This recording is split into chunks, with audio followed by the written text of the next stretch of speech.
குடும்ப மற்றும் சமூக உறவுகள் நிலைத்திருக்க நாம் கடைபிடிக்க வேண்டிய ஒழுங்குகள் என்ன, பண்புகள் என்ன என்பதை பற்றி இந்த சுருக்கமான நேரத்தில் மிகவும் சுருக்கமாக உங்களுக்கு மத்தியிலே ஞாபகப்படுத்தலாம் என்று நினைக்கின்றேன்.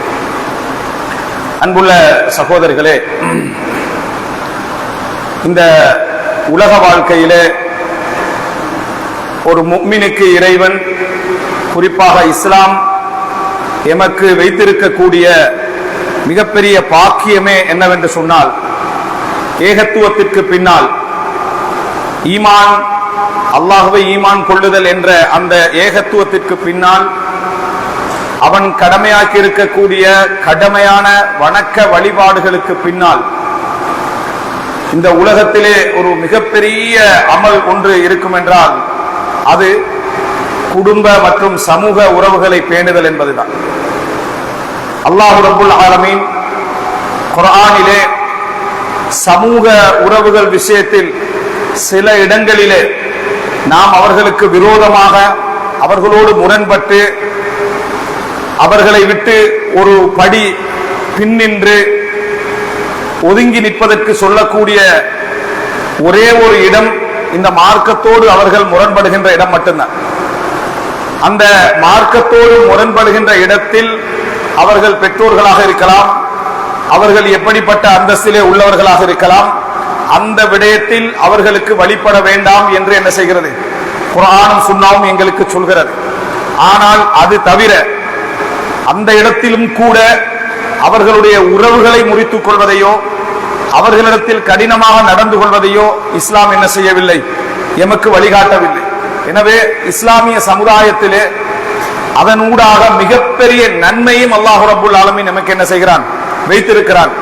மறுமையிலே பலர் இபாதத்திலே, வணக்க வழிபாடுகளிலே, இந்த சமுதாயத்திலே உள்ள எத்தனையோ தவறுகளிலே விட்ட குறைகளை எல்லாம் அல்லாஹு தஆலா எதனூடாக மன்னிக்கிறான் என்று பார்த்தீர்கள் என்று சொன்னால், இந்த குடும்ப சமூக உறவுகளை அவர் பேணியதன் மூலம் அல்லாஹு தஆலா என்ன செய்கிறான், மன்னிப்பதை நாம் என்ன செய்கிறோம், பல ஹதீஸ்களிலே பார்க்கிறோம்.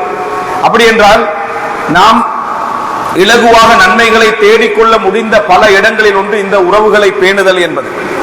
இந்த விடயத்தில் நிறைய பேர் தோல்வி அடைவதற்கான காரணங்கள் என்ன என்பதைத்தான் இந்த தலைப்பினூடாக சுருக்கமாக உங்களுக்கு என்ன வழிகாட்டலாம் என்று நினைக்கிறேன். அன்புள்ள சகோதரர்களே, இந்த அடிப்படையை நாம் புரிந்து கொண்டோம் என்று சொன்னால், ரசூலுல்லாஹி ஸல்லல்லாஹு அலைஹி வஸல்லம் தந்த மார்க்க பிரச்சாரத்தை ஆரம்பிக்கின்ற பொழுது கூட ரசூலுல்லாஹி ஸல்லல்லாஹு அலைஹி வஸல்லம் அவர்கள் அந்த சமுதாயத்திலே தன்னோடு முரண்பட்டவர்களை பார்த்து சொன்ன விஷயம் என்ன என்று சொன்னால், உங்களுக்கும் எனக்கும் இடையில் ஒரு உறவு இருக்கிறது, ஒரு இரத்த உறவு இருக்கிறது. அந்த இரத்த உறவை நான் நினைத்துக் கொள்கிறேன் என்று ரசூலுல்லாஹி ஸல்லல்லாஹு அலைஹி வஸல்லம் என்ன செய்கிறார்கள், சொல்கிறார்கள். முரண்பட்டு தன்னை சூனியக்காரன், தன்னை பொய்யன், ஏமாற்றக்கூடியவர் என்று நஊதுபில்லாஹி மின்ஹா இந்த வார்த்தைகளை ரசூலுல்லாஹி ஸல்லல்லாஹு அலைஹி வஸல்லம் அவர்கள் சொன்ன மக்களை பார்த்து நபிகளால் சொன்ன வார்த்தை அது. என்ன சொன்னார்கள் என்றால், எனக்கும் உங்களுக்கும் இடையிலே ஒரு இரத்த உறவு இருக்கிறது, அதை நான் என்ன செய்கிறேன், நினைத்துக் கொள்கிறேன் என்று ரசூலுல்லாஹி ஸல்லல்லாஹு அலைஹி வஸல்லம் அவர்கள் சொன்னார்கள். எனவே அன்புள்ள சகோதரர்களே, உறவை பேணுதல் என்பது முரண்படக்கூடிய ஒரு இடம் நமது குர்ஆன் சுன்னாவுக்கு மாற்றமாக, அல்லாஹ்வுக்கு பொருத்தம் இல்லாமல் வம்புத்தனமாக முரண்பட்டிருக்கக்கூடிய அந்த சமுதாயத்தில் அந்த விஷயத்தில் வழிபடுதல் மாத்திரத்தில் நாங்கள் என்ன செய்கிறோம், விலகிக் கொள்கிறோம். மற்றபடி மற்ற எல்லா விஷயங்களிலும் உறவை உச்சகட்டமாக பேணுவதை இஸ்லாம் வலியுறுத்துகிறது. சமூக குடும்ப உறவு இரண்டையும். இதன் ஊடாக மிகப்பெரிய நன்மைகளை நாம் என்ன செய்யலாம், அடைந்து கொள்ளலாம். நாளை மறுமையில் நாம் எழுப்பப்பட்டு அல்லாஹ்வுக்கு முன்னால் விசாரிக்கப்படுகிற நேரத்தில் எமது தொழுகைகளிலே, எமது நோன்பிலே, எமது ஹஜ்ஜிலே, எமது திக்ர்களிலே, எமது இபாதத்துகளிலே எத்தனையோ குறைபாடுகள் வரலாம். நாம் எத்தனையோ பாவங்களை செய்திருக்கலாம். அவைகளெல்லாம் இந்த சமூக குடும்ப உறவில் நாம் கடைபிடித்த சில பண்பாடுகள் மன்னித்துவிடும். அவைகளெல்லாம் இந்த சமூக குடும்ப உறவில் நாம் பேணிய பேணுதல்கள் மன்னித்துவிடும், அனைத்துவிடும் என்பதை நாம் என்ன செய்கிறோம், பார்க்கிறோம். எனவே அன்புள்ள சகோதரர்களே, ஏன் அந்த சமூக குடும்ப உறவுகள் இவைகளிலே நிறைய எங்களால் பேணுதல் காட்ட முடியாமல் இருக்கிறது? இங்கு உள்ள யாராக இருந்தாலும் சரி, குடும்பத்திலே யாரோடாவது சண்டை பிடித்திருப்போம், பகைத்திருப்போம். சில நிலைப்பாடுகளை எடுத்து இவர்களை மரணம் வரை பேசக்கூடாது, அவர்களை மன்னிக்க வேண்டிய அளவுக்கு நான் மன்னித்து விட்டேன், அல்லது சமூகத்திலே இவரோடு நாம் பழகக்கூடாது, இவரை நான் விட்டுக் கொடுக்க வேண்டிய அளவுக்கு விட்டுக் கொடுத்து விட்டேன் என்ற சில முடிவுகளோடு இல்லாமல் இருக்கின்றவர்கள் மிக குறைவாகத்தான் என்ன செய்வார்கள், இருப்பார்கள். இந்த பிடிவாதங்கள், இந்த நிலைப்பாடுகள் எமக்கு உருவாகுவதற்கு காரணம் என்ன? உண்மையிலேயே சமூக உறவுகளை நாம் சிறப்பாக புரிந்திருக்கிறோமா என்பதை ஒரு சில வழிகாட்டல்கள் நமக்கு தெரிந்து விட்டோம் என்று சொன்னால் நாம் அடுத்த கட்டத்தை அடையலாம். எத்தனையோ வெற்றிகள் இந்த சமுதாயத்தில், எத்தனையோ வெற்றிகள் வருவதற்கான மிக முக்கியமான காரணமே அவர் செய்யாததல்ல, அவர் சில விஷயங்களை தவிர்த்திருந்தாலே என்ன செய்திருக்கலாம், இந்த சமுதாயத்திலும் குடும்பத்திலும் மிகப்பெரிய வெற்றியையும் நாளை மறுமையில மிகப்பெரிய நன்மையும் என்ன செய்திருக்கலாம், அடைந்திருக்கலாம். ரசூலுல்லாஹி ஸல்லல்லாஹு அலைஹி வஸல்லம் அவர்களை பார்த்து அல்லாஹ் தஆலா சொல்லுகிறார், ஃபபிமா ரஹ்மத்தின் மினல்லாஹி லின்த லஹும் வலவ் குன்த ஃபத்தன் கலீதல் கல்பி லன்ஃபது மின் ஹவுலிக். அல்லாஹ்வுடைய கருணையின் காரணமாகத்தான் நீங்கள் மிகவும் மென்மையாக அவர்களோடு நடந்து கொண்டீர்கள். நீங்கள் கடின சித்தமுடையவராக, கடினமான வார்த்தைகள் பேசக்கூடியவராக இருந்திருந்தால் உம்மை விட்டு அவர்கள் எப்பொழுதோ வெறுண்டோடி இருப்பார்கள் என்றார். நபிகளார் அஹ்லாக்கால் மிகவும் சிறந்தவர்கள். அவர் சுமந்திருப்பது அல்லாஹ்வுடைய வஹி. அப்படி இருந்தும் கூட மக்கள் என்ன செய்திருப்பார்கள், வெறுண்டோடி இருப்பார்கள், உங்களது பண்பாடு மென்மையாக இல்லாது விட்டால் என்று அல்லாஹு தஆலா சொல்லுகிறார். அன்புள்ள சகோதரர்களே, இதில் மிக பிரதானமானது இந்த சமூக உறவுகளையோ குடும்ப உறவு, நீங்கள் எல்லா இடத்திலையும் நாம் சொல்லக்கூடிய இந்த 4-5 விடயங்களை நடைமுறைப்படுத்தி பாருங்கள். இந்த சமூக உறவிலே நாம் புரிந்து கொள்ளாத சில மூடலான விஷயங்கள் இருக்கின்றன. அவைகளை சிலர் புரியாமலேயே மரணித்து விடுகிறார்கள். அதில் மிக பிரதானமானது என்ன என்று சொன்னால், யாருக்கு எந்த இடம், எந்த அந்தஸ்து வழங்கப்பட வேண்டுமோ அவைகள் வழங்கப்படாமை. இதுதான் சமூக உறவுகள் உடைந்து போவதற்கான காரணிகளில் மிக பிரதானமான காரணிகளில் இதுவும் ஒன்று. உதாரணமாக, எம்மை விட வயதில் மூத்தவர் ஒருவர் இருக்கலாம். தந்தை, தாய், அல்லாஹ் தஆலா குர்ஆனிலே சொல்லி காட்டுகிறார். அதுபோல சமுதாயத்திலே ஒரு வயது மூத்தவர், ஒரு அனுபவமிக்கவர், ஒரு தலைவர், வீட்டிலே ஒரு முதியவர், குடும்பத்திலே ஒரு அண்ணன் அல்லது அக்கா, இப்படி இருக்கக்கூடிய உறவுகளை சரி பிழை என்கின்ற கோணத்தில் மாத்திரம் நாங்கள் அணுகுவது. அவர் செஞ்சது சரியா, பிழை, பிழை யார் செஞ்சாலும் பிழைதான். இந்த கோணத்திலேயே எல்லாரையும் நாங்கள் அணுகுவது பல உறவுகள் முறிந்து போவதற்கு மிக முக்கியமான காரணம். அதாவது இவர்களெல்லாம் தந்தை, தாய், அதே போல மூத்தவர்கள், அண்ணன்மார்கள், சமுதாயத்திலே வந்து அனுபவமிக்கவர்கள், தலைவர்கள், இவர்கள் செய்தது சரியா பிழையா என்ற கோணத்தில் மாத்திரம் அணுகுவதும் பல உறவுகள் இல்லாமல் போவதற்கான காரணம். இதுதான் அவர்களுக்குரிய அந்தஸ்து என்றால் இதில் சிறியவர் பெரியவருக்கு வித்தியாசம் இல்லை. சிறியவர் பிழை செய்தாலும் பிழைதான், பெரியவர் பிழை செய்தாலும் பிழைதான், தந்தை பிழை செய்தாலும் பிழையதான், பிள்ளை பிழை செய்தாலும் பிழைதான் என்கின்ற கோணத்தில் அணுகினால் இந்த இடத்தில் பெரியவர் என்பதற்காக என்ன விஷயம் அவருக்கு கிடைத்தது, மூத்தவர் என்பதற்காக என்ன விடயம் அவருக்கு கிடைத்தது, அண்ணன் என்பதற்காக என்ன விடயம் கிடைத்தது, இந்த விடயத்தில் நாங்கள் நிறைய தவறு விடுகிறோம். அன்புள்ள சகோதரர்களே, எல்லா இடங்களிலும் ஒருவரை அணுகுகின்ற முறை சரி பிழை என்ற அடிப்படையில் இருக்கக்கூடாது. அதாவது பிழையை சரி என்று சொல்வதல்ல, அல்லது சரியை பிழை என்று சொல்வதல்ல. சரி சரிதான், பிழை எப்பொழுதும் பிழைதான், அதுல மாற்று கருத்து கிடையாது. ஆனால் செய்தவரை பொறுத்து அது பொறுக்கப்பட வேண்டும். செய்தவரை பொறுத்து அது பொறுக்கப்பட வேண்டும். ஒரு சிறியவர் செய்கிற நேரத்தில் நீங்கள் கோபத்தில் தட்டி அதுக்கு பிரச்சனை ஏற்படுத்தலாம். ஆனால் ஒரு அனுபவமிக்கவர், ஒரு சமுதாயத்திலே ஒரு தலைவர், அந்த சமுதாயத்துக்காக சுமந்தவர், ஒரு தாய், ஒரு தந்தை, ஒரு அண்ணன், ஒரு அக்கா அந்த பிழையை விடுகிற நேரத்தில் அது பிழைதான். ஆனாலும் அவருடைய அந்தஸ்திலிருந்து அவர் எங்களை என்ன செய்திருக்கிறார், அணுகி இருக்கிறார். ஆனால் அந்த முடிவில் அவர் பிழை விட்டிருக்கலாம். அவர் அந்த அந்தஸ்திலிருந்து என்ன செய்திருக்கிறார், எங்களை அணுகி இருக்கிறார் என்ற கோணத்தில் நாம் அணுக வேண்டும். ஒரு சம்பவம், காலித் பின் வலீத் ரலியல்லாஹு அன்ஹு அவர்கள் இஸ்லாமிய சமுதாயத்தில் மிகப்பெரிய போர் தளபதி, போர் வீரர், இஸ்லாமிய சமுதாயத்திலே மிகவும் தியாகம் மிக்கவர். மரணப்படுக்கையில் வலகதுல் தலத்துல் மௌத ஃபீ மபானிஹி, நான் மரணம் வரக்கூடிய இடங்களிலே தேடினேன். மரணத்தை எங்க தேடினேன், மரணத்துக்குரிய இடங்களில் தேடினேன், போர்க்களங்களில் தேடினேன். ஆனால் எனக்கு மரணம் என்ன செய்யவில்லை, வரவில்லை. அல்லாஹ் தஆலா என்னை இங்கே, அதாவது விரிப்பிலே மரணிக்க செய்கிறான் என்று சொல்லி கவலைப்பட்டவர். இந்த காலித் பின் வலீத் ரலியல்லாஹு அன்ஹு அவர்கள் அவ்வளவு வெற்றிகளுக்கு காரணமாக அமைந்தவர். இவர் தவறு செய்வதும் அன்றைக்கு அந்த இராணுவத்திலே இணைந்த ஒரு போர் வீரர் தவறு செய்வதும் ஒன்றா? இரண்டும் ஒன்றல்ல. இவருடைய தவறு அணுகப்பட வேண்டிய முறையும் இவர்களுடைய தவறு அணுகப்பட வேண்டிய முறையும் வேறு. பிழைதான். ஆனால் எப்படி அணுகப்பட வேண்டும்? காலித் பின் வலீத் ரலியல்லாஹு அன்ஹு அவர்கள் அவரிடத்திலே ஒரு போர் வீரர் யுத்தகலத்திலே, இஸ்லாமிய ஆட்சிக்கு கீழ் இருந்த யுத்தகலத்திலே வைத்து ஒரு தனி நபரை, அதாவது ஒரு தனி போர் வீரர் எதிர்த்து கொண்டு போய் அவரை, அதாவது தோல்வியடைய செய்தால் அவரிடத்திலே கிடைக்கின்ற அத்தனை சொத்துக்களும் கனிமத்தும் யாருக்கு சொந்தம் என்றால் அந்த தனிநபருக்கு மாத்திரம்தான் என்ன சொந்தம். ஏன்னா அவர் தனியாக போராடினார். ஒரு தனிநபரோடு தனியாக போர்க்களத்திலே போராடினால் அவருக்கு தான் சொந்தம். அவர் எடுத்துட்டு வந்து சொல்றாரு, நான் இந்த எதிரியை தனியாக இந்த யுத்தகலத்திலே சந்திச்சு இதெல்லாம் எனக்கு என்ன செஞ்சது, கிடைத்தது என்றார். அதை பார்த்தா மிச்சமா இருக்குது. பொருளாதாரம் அதிகம், வாழ்கள் அது இது கேடமில்ல நிறைய அதிகமாக இருக்குது. அப்போ காலித் பின் வலீத் சொல்றாரு, அதை முழுசா கொடுக்கல, முழுதாக அவருக்கு கொடுக்காம கொஞ்சத்தை எடுத்து வச்சிருக்காரு. ஆனா சட்டப்படி பிழை. தனியாக போராடியவருக்கு முழுசாக கனிமத் என்ன செய்யணும், அவருக்கே கிடைக்க வேண்டும். உடனே நான் இதை ரசூலுல்லாஹி ஸல்லல்லாஹு அலைஹி வஸல்லம் அவர்களை சொல்லுவேன் என்று இன்னொருவர் என்ன செய்யறாரு, சொல்றாரு. அப்ப இது ரசூலுல்லாஹி ஸல்லல்லாஹு அலைஹி வஸல்லம் அவர்களுக்கு போர்க்களம் முடிந்த பின்னால் இந்த செய்தி ரசூலுல்லாஹ்களுக்கு வருகிறது. ரசூலுல்லாஹ் காலித் பின் வலீதை அழைக்கிறார். ஏன் கொடுக்கலன்னு கேட்கிறாங்க.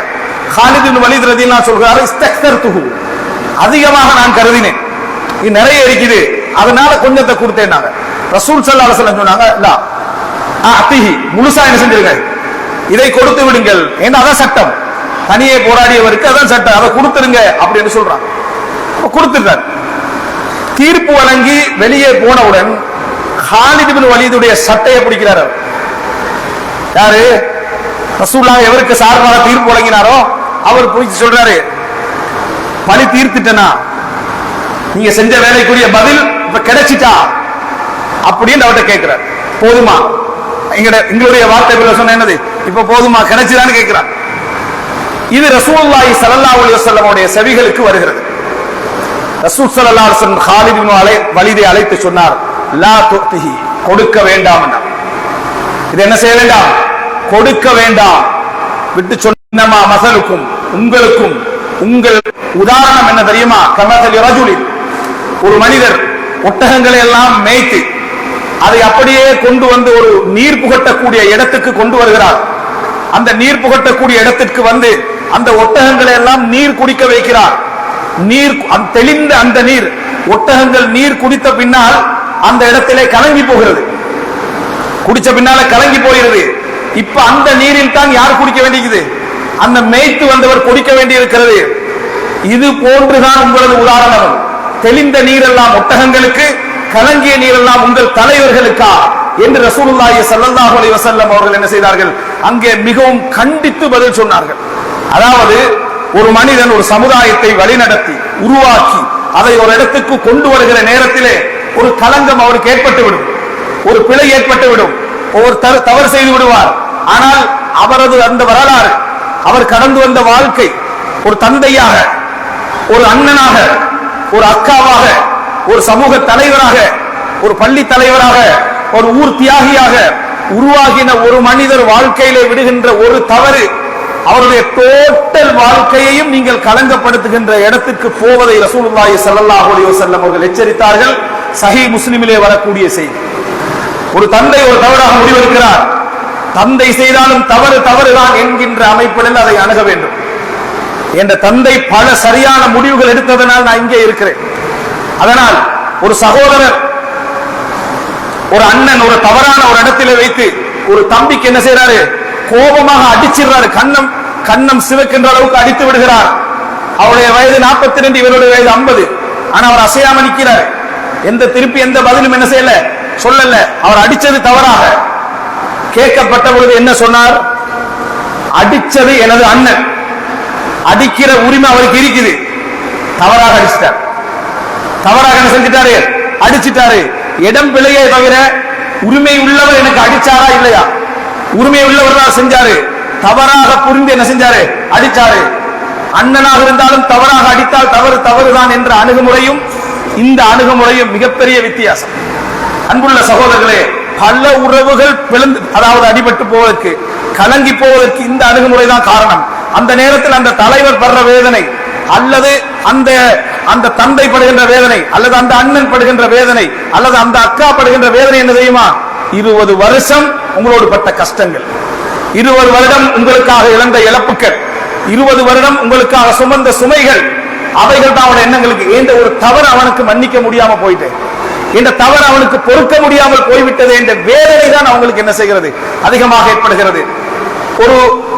ஒரு சிறந்த சரபுகள்ல ஒரு மனிதர், அவருடைய வீட்டுக்கு வசதியான மனிதர், அதாவது வசதியான காலத்தில் நிறைய விருந்தினர்கள், குடும்பத்தினர்கள் வருகிறார்கள். அப்படி வந்தவர்கள் இவர் வறுமை நிலையை அடைந்த பொழுது வரவில்லை, இவரை அவருடைய வீட்டுக்கு விருந்தினர்களாக வரவில்லை. அந்த நேரத்தில் அவரோட மனைவி கேட்கிறார், என்ன உங்களோட குடும்பம் வசதியான நேரத்தில் வாராங்க, வசதி இல்லாத நேரத்தில் நீங்க வறுமை அளிக்கிற டைம்ல காணலையே என்று சொல்லி. உண்மையிலே நியாயமான கேள்வி. அவர் பதில் சொல்கிறார், அவர்கள் தான் என் குடும்பத்திலே சிறந்த உறவுகள், எனக்கு வசதியாக இருக்கின்ற பொழுது என்னிடத்திலே வந்தார்கள், சிரமமான நேரத்தில் என்னை கஷ்டப்படுத்த அவர்கள் விரும்பவில்லை என்று சொன்னார். அன்புள்ள சகோதரர்களே, இரண்டும் ஒரே விஷயம்தான். ஆனால் நீங்கள் எப்படிப்பட்ட பண்பாளர்கள் என்பதை காட்டுகின்ற இடம் இது. நீங்கள் எப்படி அதை அணுக வேண்டும் என்பதை காட்டுகின்ற இடம் இது. அன்புள்ள சகோதரர்களே, பல உறவுகளுடைய பிளவுகளை நீங்கள் மீட்டி பாருங்கள். நீங்கள் அந்த இடத்துல எதை பேசி இருக்கிறீர்கள் என்பதை மீட்டி பாருங்கள். அந்த இடத்திலே சரி தவறு என்று பேச போய் வந்த பிழைகள், அவர்களுடைய ஒரு தாய் அதிகமாக வேதனைப்படுவதும் அதிகமாக கவலைப்படுவதும் நீங்க அவங்கள பிழை என்று சொல்கின்ற பொழுது, நீங்கள் அவரை தவறு என்று சொல்கின்ற பொழுது. ஏன் தெரியுமா? அது தவறு இல்லை என்று அவன் நினைக்கல, அது பிழை இல்லை என்று நினைக்கல. நீ எனக்கு தவறு பிழை சொல்லுகின்ற இடத்துக்கு வந்துட்டாயே என்ற வேதனை தான். அவர்களுக்கு அது தவறு என்று தெரியும், அது அவர்களுக்கு பிழை என்று தெரியும். உங்களிடத்திலிருந்து எதிர்பார்ப்பதெல்லாம் என்ன என்று சொன்னால், உனக்கு ஒரு தவறு விடுவதற்கு எனக்கு உரிமை இல்லையா? உண்ட விஷயத்தில் உரிமையாக நான் முடிவெடுத்த ஒரு பிழை விடுவதற்கு உரிமை இல்லையா என்பதுதான். பல உறவுகள் சிதைந்து போவதற்குரிய மிக பிரதானமான காரணம் இது. ஆட்சியாளர்கள் தொடக்கம் அவரவர்களுடைய இடத்திலிருந்து தவறுகள் பெரிதாக இருக்கும். உங்களுடைய கஷ்டத்திற்கேற்ப உங்களது சுமைகள் என்ன செய்யும்? பெரிதாக இருக்கும். உங்களது சூழ்நிலைகள், பொருளாதார சூழ்நிலைகளுக்கு ஏற்ப நீங்கள் சுமந்த சுமைகளுக்கு ஏற்ப உங்களோட தவறுகள் என்ன செய்யும்? பெரிதாக இருக்கும். இந்த மாதிரி நேரங்களிலே அன்புள்ள சகோதரர்களே, எப்படி அணுக வேண்டும் என்றால், மிகவும் கஷ்டப்பட்டவர், எனக்கு உரிமை உள்ளவர் என்ற விஷயத்தை 4 தவறு விட்டுட்டார், என்ற விஷயத்துல பிழையா முடிவெடுத்துட்டார், என்ற விஷயத்துல தவறான முறையில் அணுகிவிட்டார். இதைத்தான் ஹாலித் இப்னு வலீத் ரலியல்லாஹு அன்ஹு அவர்களுடைய செய்தி எனக்கு என்ன செய்கிறது? மிக பிரதானமாக சொல்லக்கூடிய செய்தி.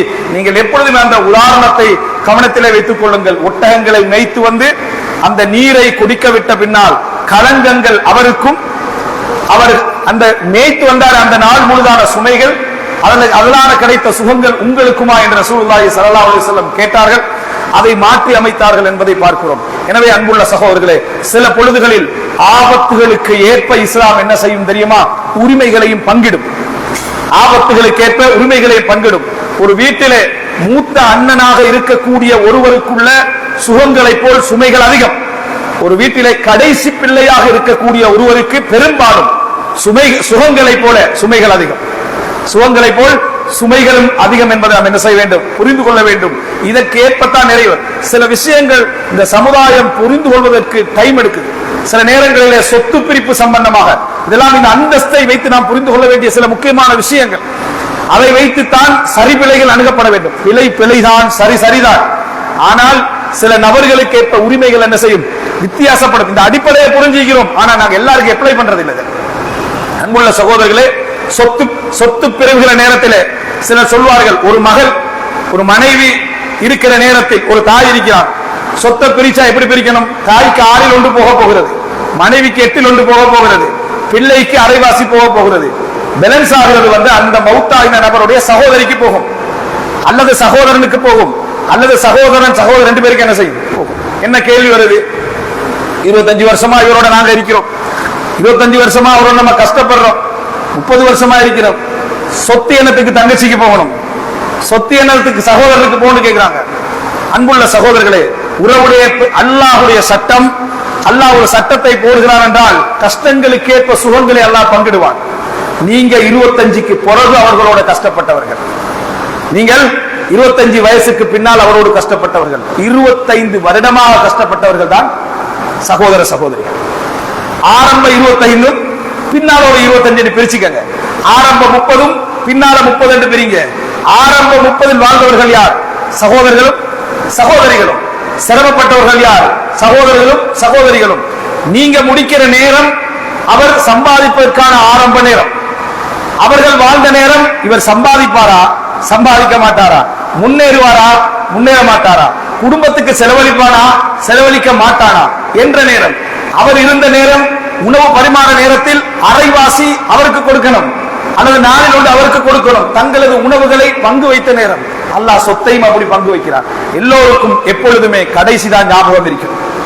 எல்லோருக்கும் எப்பொழுதுமே ஒருவருக்கு 10,000 மாதம் மாதம் கொடுத்து வருகிறீர்கள், கடைசி 3 மாதம் கொடுக்கலன்னா எது ஞாபகம் இருக்கும்? அந்த 3 மாதம் தான் என்ன செய்யும்? ஞாபகம் இருக்கும். முந்தி தந்தாரு இப்ப தாராளமா இல்ல என்னமோ தெரியாது என்று இறுதி பகுதி தான் ஞாபகம் இருக்கும்.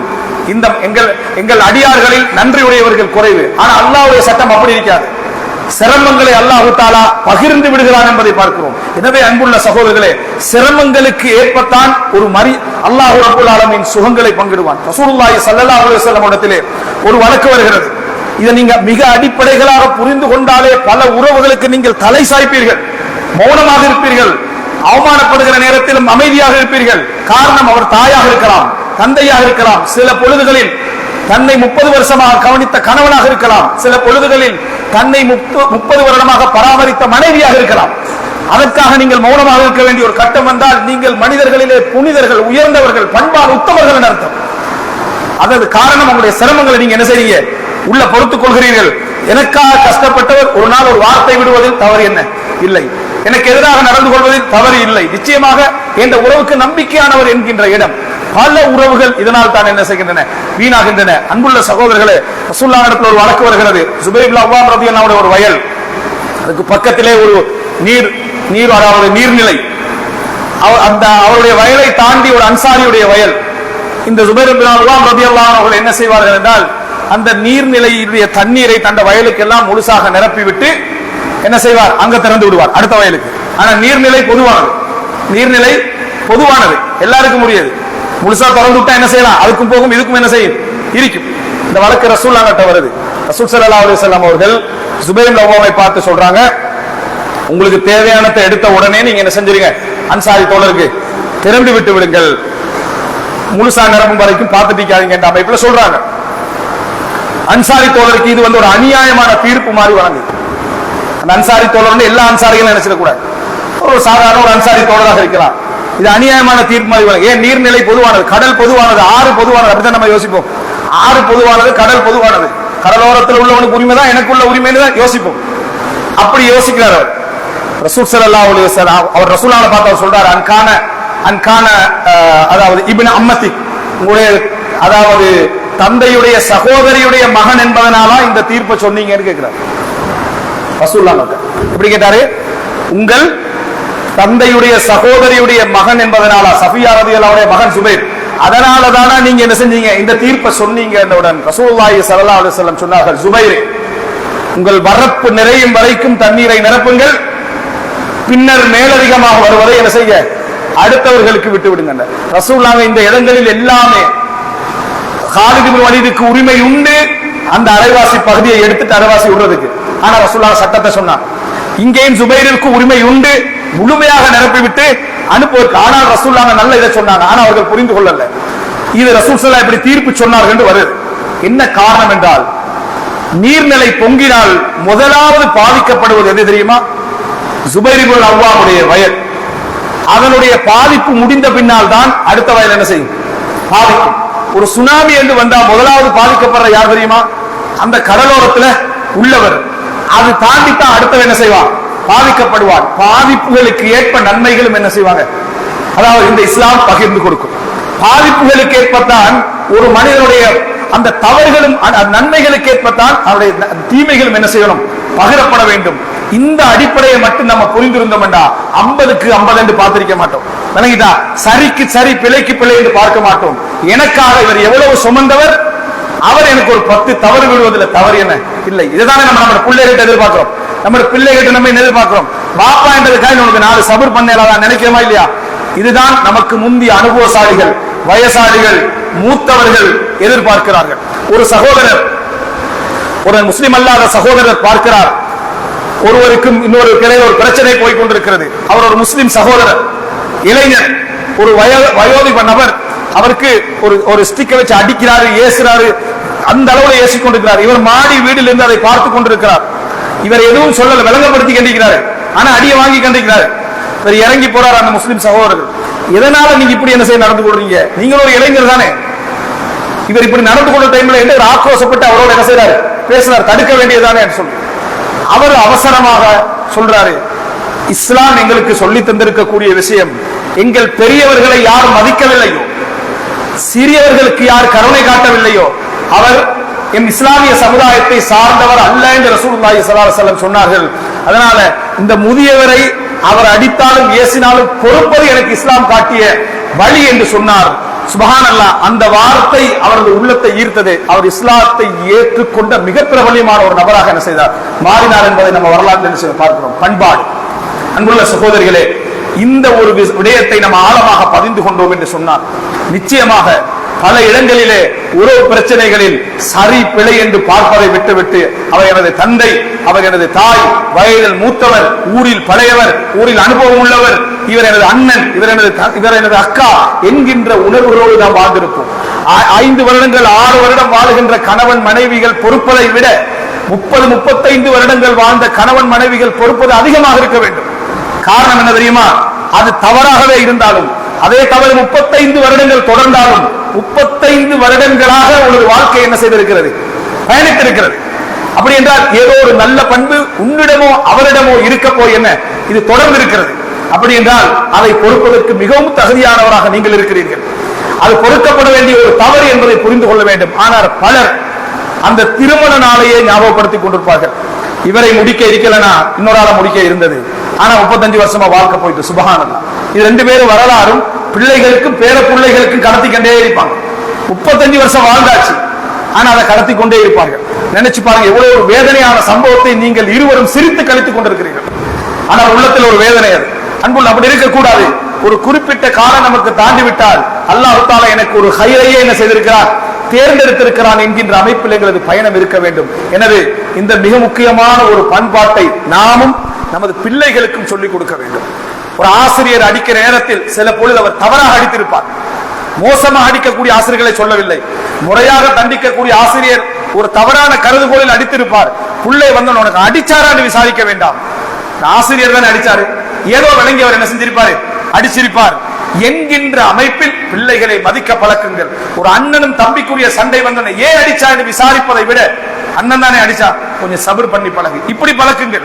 இந்த ஒரு மூத்தவர் குடும்பத்தில் ஒரு தலைவர் ஏதோ ஒரு விஷயத்தை சொல்லி ஏசி விட்டார் என்றால் அவர் மூத்தவர் தானே பொறுத்துக்கிறார் என்ற அமைப்பில் பழக்குங்கள். பண்பாடுகளும் உறவுகளும் அவர்களுடைய கஷ்டங்களுக்கும் அவருடைய அந்தஸ்துகளுக்கும் ஏற்ப எமது உள்ளங்களில் நிலை பெறுவதற்கு இது ஒரு மிகப்பெரிய சிறப்பான ஒரு வழியாக அது இருக்கும். அல்லாஹ் ரப்பல் ஆலமீன் இவைகளை புரிந்து இந்த சமுதாயத்திலே குடும்ப சமூக உறவுகளை பேணுகின்ற மக்களாக எம் அனைவரையும் ஆக்கி அருள் புரிவானாக.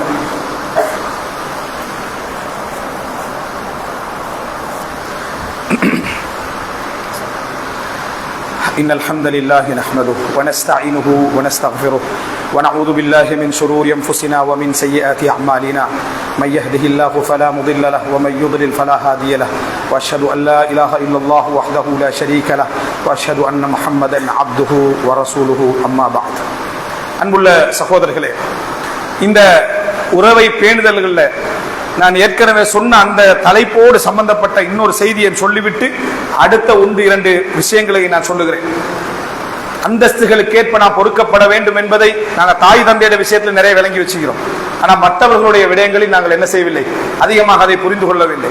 ரசூலுல்லாஹி ஸல்லல்லாஹு அலைஹி வஸல்லம் அவர்களுடைய வளர்ப்பு தாய் அனைவருக்கும் தெரியும், உம்மு ஐமன் ரலியல்லாஹு அன்ஹா அவர்கள் அப்ரஹா படையெடுத்து வந்த நேரத்தில், அந்த கௌபாவை உடைக்க வந்த நேரத்தில் வந்த ஒரு அடிமை பெண் தான் அப்ரஹாவுடைய அந்த படையிலே வந்த உம்மு ஐமன் ரலியல்லாஹு அன்ஹா. அவர்கள் அப்துல் முத்தலிப்புக்கு அடிமை பெண்ணாக சிறிய வயதில் கிடைக்கிறார்.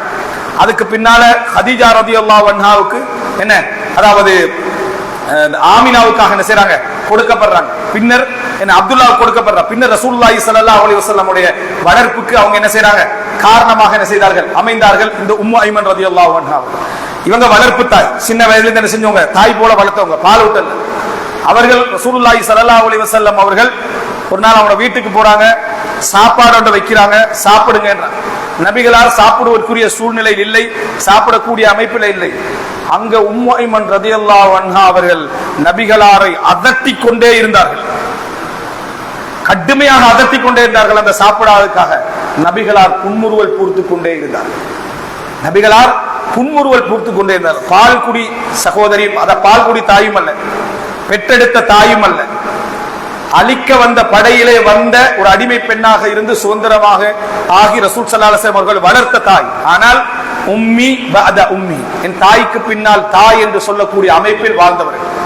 நினைத்து பாருங்கள், அவ்வளவு அதட்டல்களுக்கு மத்தியிலும் உம்மு ஐமன் ரலியல்லாஹு அன்ஹா ரசூலுல்லாஹி ஸல்லல்லாஹு அலைஹி வஸல்லம் அவர்களை பல இடங்களிலே அதட்டியுள்ளார்கள்.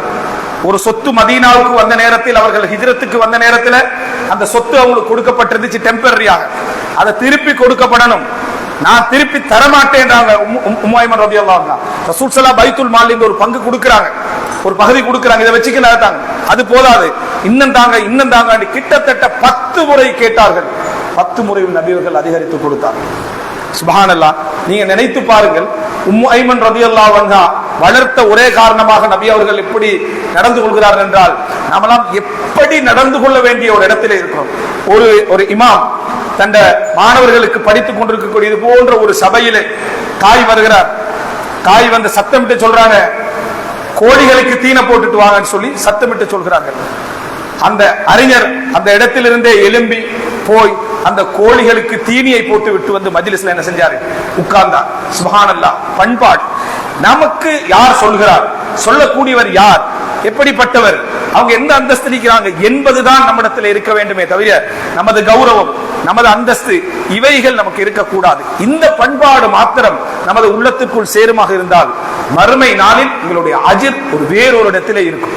ஏனென்ன காரணம் என்றால், பண்பாட்டால் நீங்கள் ஒரு உத்தமர்களாக மாறிவிட்டீர்கள். மக்களோடு நல்ல பண்பாடுகளோடு நீங்கள் பழகிக் கொள்ளுங்கள் என்று ரசூல் ஸல்லல்லாஹு அலைஹி வஸல்லம் சொன்னார்கள். மக்களோடு பழகி அவர்களுடைய அசௌகரியங்களில் பொறுக்கின்றவர் சிறந்த முஃமின் என்று ரசூலுல்லாஹி ஸல்லல்லாஹு அலைஹி வஸல்லம் சொன்னார்கள். பண்பால் உத்தமர்களாக ஒருவர் இருந்து விட்டால், உண்மையிலே அன்புள்ள சகோதரர்களே, ஒரு அறிஞர் எழுதியிருந்தார், மக்களிலே புனிதர்கள் யார், புனிதர்கள் என்று இல்லை, ஆனால் தூய்மையான உத்தமர்கள் யார் தெரியுமா, உன்னால் நீ என்னென்ன சாதித்தாயோ, என்னென்ன சுமந்தாயோ, எவைகளெல்லாம் நிர்வகித்தாயோ, எந்த சக்தியோடு இருக்கிற காலத்தில் நீ ஒரு தலைவராக இருந்தாயோ, அவைகளெல்லாம் செய்ய முடியாத ஒரு வயசு உனக்கு வரும். அந்த அதிகார தோரணை இல்லாமல் போகின்ற ஒரு வயது வரும். அந்த அமைப்பில் பேச முடியாத ஒரு காலம் உனக்கு வரும். அந்த நேரத்திலும் நீ அதிகாரத்தில் இருந்தால், நீ பலத்தில் இருந்தால், நீ அந்த தொனியில இருந்தால், சக்தியில் இருந்தால் எப்படி இருப்பாயோ அதே போலயே உன்னை அணுகி உன்னை பண்பால் நெருங்கியவர் இருக்கிறாரே, அவர் மிகவும் சிறந்தவர்.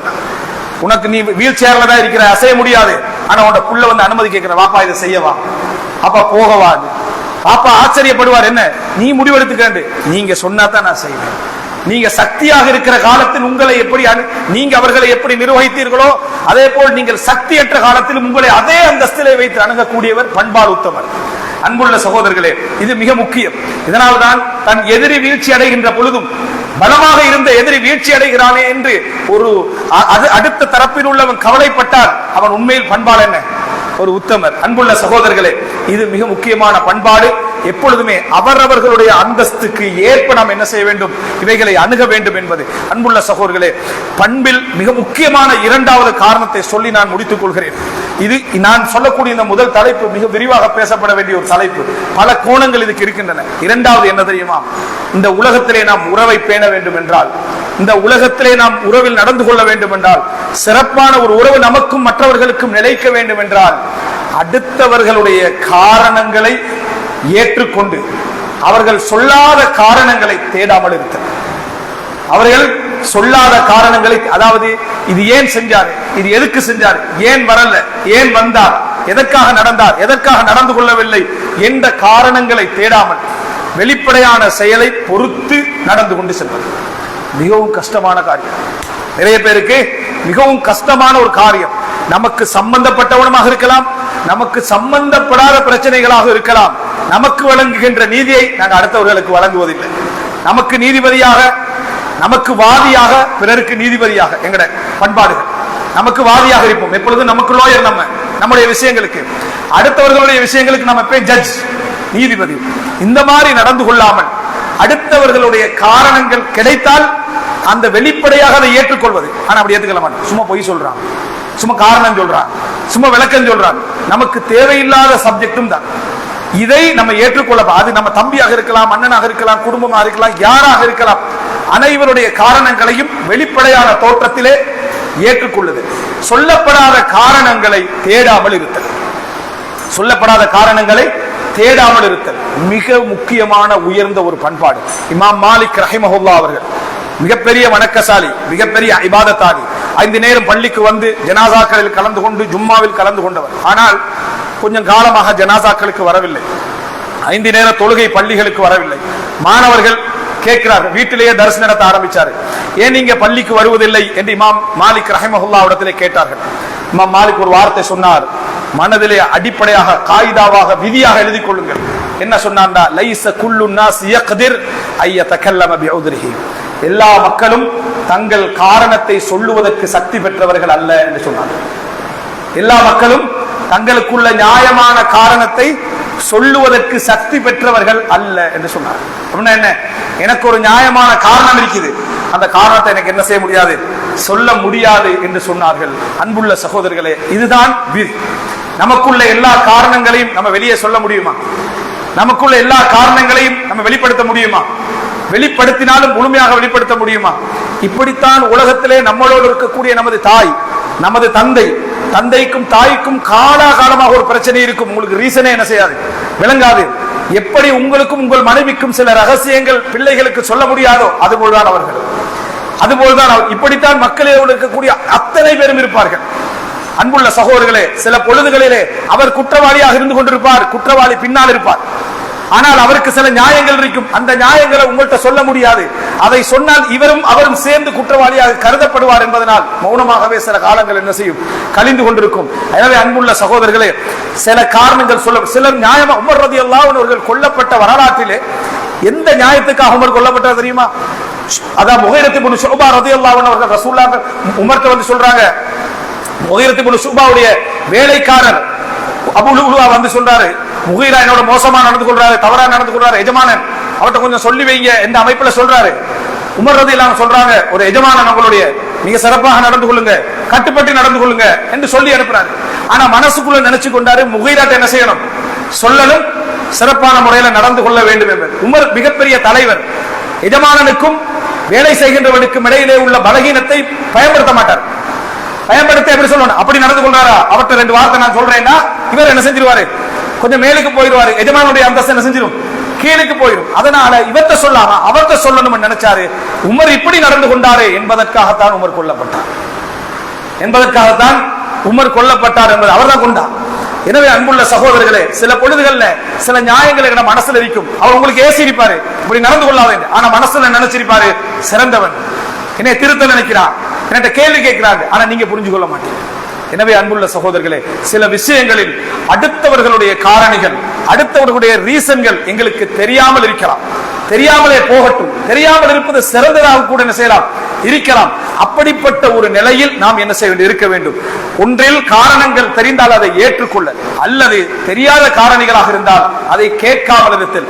நபிகளாருடைய மஜ்லிஸிலே வந்த எவரை பார்த்தும் ரசூலுல்லாஹி ஸல்லல்லாஹு அலைஹி வஸல்லம் நீங்கள் சுன்னத் தொழுதீர்களா என்று கேட்டதில்லை. அது கடமையாக இருந்தாலே தவிர, அந்த இடத்துல அது கடமையாக இருந்தாலே தவிர நீங்க சுன்னத் தொழுதீர்களா, zikr செய்தீர்களா என்று கேட்ட. ஆனா ஆர்வம் ஊட்டி இருக்கிறாங்க, தொழுதீர்களா, தொழுங்க, இவ்வளவு சிறப்பு, ஆர்வம் ஊட்டி இருக்கிறார்கள். அதே போல என்ன, ரசூல் ஸல்லல்லாஹு திக்ர்களுக்கு ஆர்வம் ஊட்டி இருக்கிறார்கள். ஆனா நீயே சுன்னத் தொழல என்று யார்கிட்ட என்ன செய்ததில்லை, கேட்டதில்லை. காரணம், கடமையை முடித்து விட்டால் அஃப்லஹ இன் ஸதக், அவர் உண்மை உரைத்தால் அவர் வெற்றி பெற்றார் என்று சொல்றார். எனவே அன்புள்ள சகோதரர்களே, இந்த அட்லீஸ்ட் உறவுகளை பேணுவதற்குள்ள பல பண்பாடுகளில் இந்த 2 பண்பாடுகளை மனதிலே பதிய வைத்துக் கொள்ளுங்கள். ஒன்று, அவரவர்களுடைய அந்தஸ்துக்கேற்ப தவறுகளை பொறுத்துக் கொள்ளுங்கள், தகுதியானவர் தான் என்ற அமைப்பிலே நீங்கள் சபர் செய்யுங்கள். இரண்டாவது, அடுத்த மக்களுடைய காரணிகள் எமக்கு தெரிய தேவையில்லை, எமக்கு தெரிய தேவையில்லை. காரணங்கள்ல ஏதாவது அவங்க சொல்லிட்டாங்கடா அது நியாயமே இல்லாது விட்டாலும் அவர் சொன்ன காரணத்தை என்ன செய்ய ஏற்றுக்கொள்ளுங்கள். பல நயவஞ்சகர்கள், பல முனாஃபிக்குகள் சொன்ன காரணங்களை ரசூலுல்லாஹ் பொய் என்று தெரிந்தும் ஏற்றுக்கொண்டார்கள். காரணம் அவர் வெளிப்படையாக தான் சொல்றார். வெளிப்படையா என்ன அதைத்தான் சொல்றாரு. பொய் என்று தெரிந்தும் என்ன செய்தார்கள் ரசூல் ஸல்லல்லாஹு அலைஹி வஸல்லம் அவர்கள் அவர் வெளிப்படையான சொன்ன காரணத்தை ஏற்றுக்கொண்டார்கள். இது பண்பாடுகளில் எல்லாம் மிகச்சிறந்த பண்பாடு. அடுத்தவர்களை திருத்த முயற்சிக்க வேண்டும். அதைவிட சிறப்பு என்ன தெரியுமா? திருந்தாத அல்லது பிழைவிடக்கூடிய அல்லது தவறு விட்டவர்களோடு நாம் என்ன பண்பாடோடு என்ன நடந்து கொள்கிறோம் என்பதுதான் மிக பிரதானமான அம்சம். அல்லாஹ் ரப்பல் ஆலமீன் அனைத்து மக்களோடும் சிறந்த உறவு விதிமுறைகளோடு பழகி அதிலே பொறுமை காத்து அவர்களை மன்னித்து அதனூடாக நாளை மறுமையிலே நாம் எதிர்பாராத எண்ணாத எண்ணிலடங்காத நன்மைகளை எமது ஏடுகளிலே காணக்கூடிய மக்களாகவும் எமது பாவங்கள் எமது கடமைகளிலே விட்ட குறைகள் அவைகளால் நிரப்பக்கூடிய மக்களாகவும் அல்லாஹ் ரப்பல் ஆலமீன் எம்மனைவரையும் ஆக்கியருள் புரிவானாக. அதுபோல ரசூலுல்லாஹி ஸல்லல்லாஹு அலைஹி வஸல்லம் சொன்னது போல அக்ரபுக்கும் மின்னி யௌமல் கியாமத்தி அஹாசினுக்கும் அக்லாகா, நாளை மறுமையில் எனக்கு மிகவும் நெருக்கமானவர்களாக உங்களிலே பண்பால் உத்தமர்கள் இருப்பீர்கள் என்று ரசூலுல்லாஹி ஸல்லல்லாஹு அலைஹி வஸல்லம் சொன்னார்களே, அப்படிப்பட்டவர்களாக அல்லாஹ் தஆலா எம் அனைவரையும் ஆக்கியருள் புரிவானாக. ஹாதா மா இன்தி வல் இல்மு இன்தல்லாஹி வ அகூலு கௌலி ஹாதா வ அஸ்தக்ஃபிருல்லாஹ லி வ லக்கும்.